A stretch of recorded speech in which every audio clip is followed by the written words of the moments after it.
gusto nilang tumakbong governor? Yup. Kasi sabi nila, bukod daw sa mga good qualities ko, malaki rin daw magiging impluensya mo kasi maganda ka, makamasa ka, at charismatic ka daw. Sabi rin nila na mahal na mahal ka ng mga tao, lalong-lalo na yung mga mahihirap. Eh, ikaw? Mahal mo ako? Wow.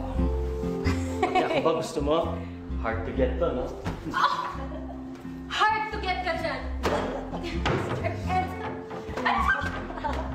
Wait! Akala mo!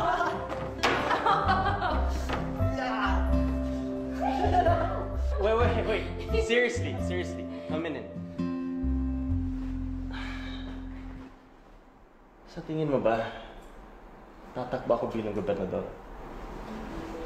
Kung ano gusto mong gawin, susuportahan kita.